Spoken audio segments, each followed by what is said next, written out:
Hi guys, sorry that was so weird. I don't know why I stopped the video. I did that, okay? I was worried it wasn't recording and stopped the video, so this is going to be part 2 of the Warrior of Peace for Aries. This is November to December. Pretty much going in, this is the energies we're reading for December, but it can start anytime you watch this reading from now through December, the end of December. I think something was, let's say, interfering. There was some sort of a psychic interference or confusion around either you or somebody that you're connecting with. The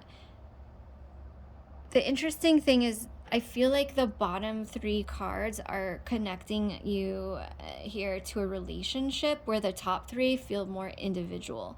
So this could all be about your choice about a relationship, but it can also be something like starting a new job or a move.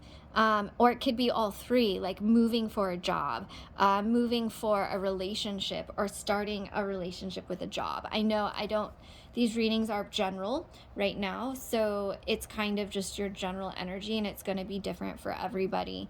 But these bottom 3 cards really feel like there's an energy of bringing something in that could feel like even a new relationship. This is something that's coming up through this incredibly beautiful card of the Chariot, is that as soon as you decide and you're ready to, let's say, from the top 3 we just went over, to move physically, but also to take this step into this thing you've been planning on doing, to sign the contract.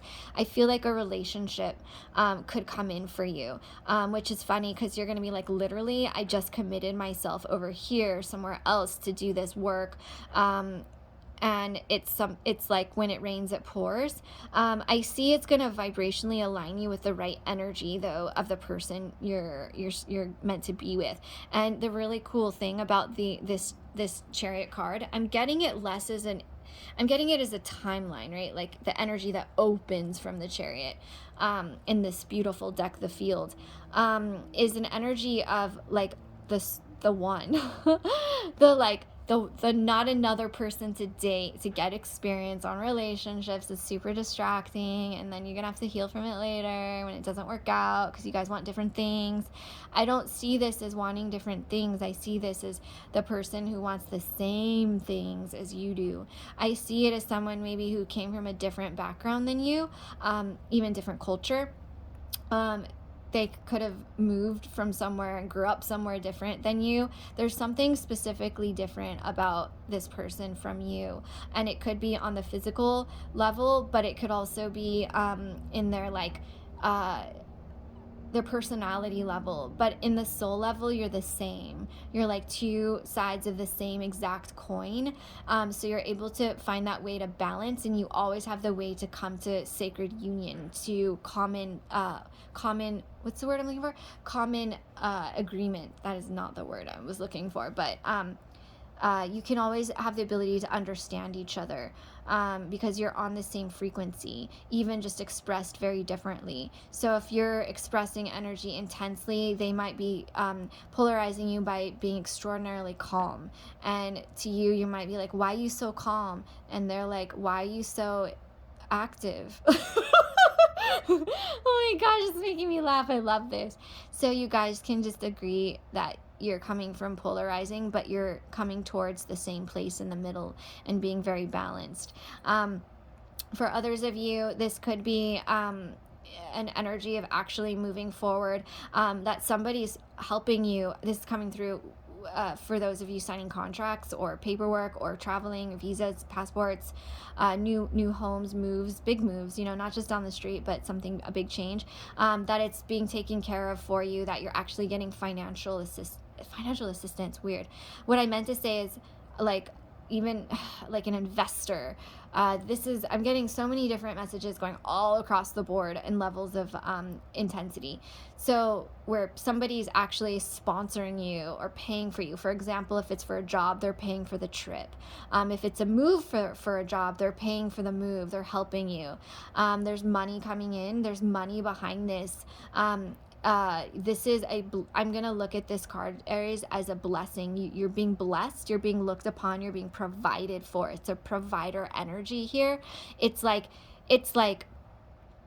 I saw this really beautiful movie once. I feel like you guys would tease me if I told you. What's it called? It's with Colin Farrell, and it's like kind of a Christmassy movie. Oh my gosh, I'll write in the comments what it's called. And he's like this thief guy in England in like the early 1900s, and it's like about magic and demons and angels, but it never and he, God sends him a pony, a white horse outside that is actually a Pegasus, and she flies, and she saves him and protects him and takes him where he needs to go and helps him achieve magic. Anyway, that movie, you need to watch it. Why is it A Winter's Tale?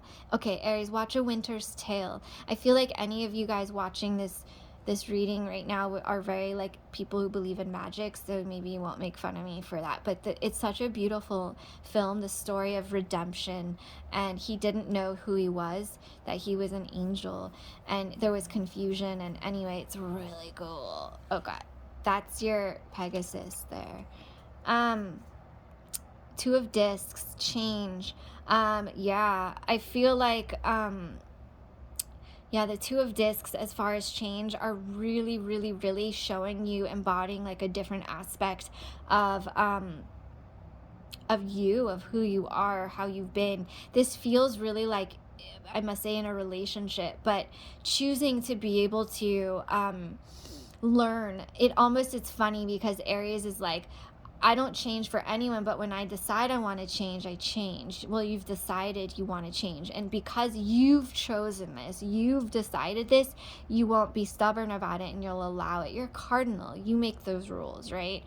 And Aries would never change for somebody else, but they will always happily change for oneself when oneself determines it's time. And in this way, you are always in control of your own choices, your own journey. This is a choice to change, but to change is a transformation, not to change because you weren't good enough or because someone told you weren't. I feel like at the beginning of this reading, there was a strong energy of you having to heal from a lot of energies. It could have been one particular person, a family member, an ex, or what have you, a job, an industry, for those of you who are in the public eye, or somewhere along your journey where someone really broke your heart and told you, or allowed you to believe, let's say. They might not have said it outright. I feel like it was a passive aggressive indirect comment of causing you to believe you weren't good enough. And it was like, damn, Aries needed to pull back, withdraw, and sort that out, because you know you are. You know you are. And when you choose to transform, it's never for somebody else, and it's always for the soul's growth. And in this way, this card is a universal message. I really like this deck, just to remind you guys, the Field Tarot. It's a very universal deck. It doesn't have only one meaning. These are more of what the energies, their energy healing messages, what it means for you. I see really two different souls choosing to come together, two very different mindsets, or it's not belief systems, it's mindsets, personalities, traits, between two different people or two different creatives, right? That are having to come together to compromise, but not because they don't, it's being forced, because they want to.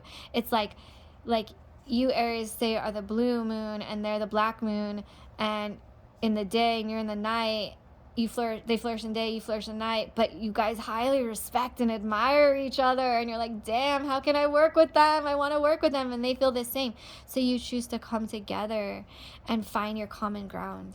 It's a beautiful thing. It's an incredibly ascended soul growth energy. The Hierophant as your sixth card, wrapping up this journey here. Yeah, I feel like this is a commitment, okay? This is where you choose to make a commitment to, in this way, I feel like there's literally simultaneous things happening. And of course, being that the way I'm picking it up is like all happening at the same time, but this could also, depending on who's watching these stories, it could be for various people's stories, not all one person's story. But I'm picking up for some people committing to a big move or a career, and another person to a relationship, or you could be experiencing a couple of these things simultaneously, again, like again moving for a big move for a relationship, or a job that is embarking upon new relationships. But I feel like there's two big things are going to happen for you, Aries. And if one's come to pass already, or you have an inclination of one thing, like a relationship, it's also going to include a shift in your finances and your career, not just money, because we're not putting your money's power into someone else's hands, but into your hands. Like this new person, this relationship commitment is going to open an opportunity for a different career. That's what I mean. Or some way you can be inspired to work together. Yeah. I feel like there's more messages wanting to come through in here, but I feel like guides are also saying kind of stop there. Because I feel like where they're going is behind the Hierophant, and the Hierophant's kind of standing in front of this. So it's funny because I'm like, oof, this is a big card. There's so much more to be said. But the Hierophant's almost like not yet. Like, yes, but not yet. Once, and not yet, and not yet because you haven't gotten there. Not yet because we're about right here. We're at the top 3 right now. And like tonight or tomorrow, over the next couple of weeks, Hierophant, you're going to make that commitment, and Hierophant's going to pardon and step aside, and you'll have the infinite now, the infinite universe, the quantum, anything. You'll have infinite, I don't want to say power. Oh my gosh, Aries. The infinite access to manifestation of what you want. Creative energy. It feels very creative. I feel like there's something really creative for any of you guys, again, who work in the public or in a creative career of some sort. Big stuff. Creative projects being released, being dropped, being opened, being shared with the world. New endeavors. Big things like that. This is you right now. You are wholly and fully looking forward. You are not looking back. The past it's not dead. It's been brought to the present. It's integrated. The past has been I'm getting a word. The past has been pardoned. Like instead of, when people again outside of us will say you need to forgive, you need to do that. I feel like you've been told this a lot, and you've drilled yourself, hermited yourself, bombarded yourself, whipped yourself, pleasured yourself into trying to do all these things that you've been told you're meant and supposed to do in order to heal and to move forward. And you finally said fuck it and pardoned all those things. You know what? Like, you're like, go in peace, past, go in peace. And now that you're able to let that go, you have no baggage. Yes, you can have fond memories. You can have literally memories on your body, maybe through tattoos literally you've gotten with people that remind you of that experience. But you've shedded anything that would hold you back, or that is not who you are, in order to step forward into this beautiful, incredible journey. Do we need an oracle card, you guys? Let's see. I'm going to pull a Reiki oracle card. So for any of you guys that practice Reiki or any form of energy work, or know a Reiki practitioner, I'm a Reiki practitioner, but if you know somebody local to you, it's always nice to go in person and talk to the person. These cards will help with healing. Let's see what card. All right. So we got for you your oracle card: send Reiki to an enlightened being and ask for help. If you have Reiki 2, use the distance symbol and any other symbols you feel appropriate. However, this technique will work just fine without symbols. Give Reiki to your heart and state, I'm receiving love now. Then send Reiki to the enlightened being of your choice. After a few minutes, request help for your issue and continue to send Reiki. Now, you know, Reiki is a life force energy. It's an energy of divinity. Everyone, whether you've been officially attuned through a certain program or not, has the ability to send energy from your heart. So you can literally do this by laying your hands upon your chest, upon your heart. I like to do this when I'm laying down at night or resting, or I can get myself into a relaxed place, and you can activate your heart energy. And when you have, you'll find it just overflowing. In that way, you give it to someone, give it to an animal, someone easy to love, right? Like the metta in loving kindness prayer. Share that heart energy with someone you love, a child, someone easy to love, right? That doesn't give conflicts all the time. They just receive. To an animal, to a friend or a partner, a beloved. If you can't pop up in your mind with somebody right now that's easy to love, send it to someone you don't know, right? An animal you saw in a photograph, or someone's dog you know you heard was struggling, or someone's child. There's so many people in the world right now. Send it to a human who you heard was not doing well. You don't necessarily need to know these people, right? So I feel like the energy is asking you to both give and receive love from your heart, because you have a full capacity. Thank you so much, Aries, for watching. I love you. Make sure you watched the first video, and this is the second. Okay, ciao.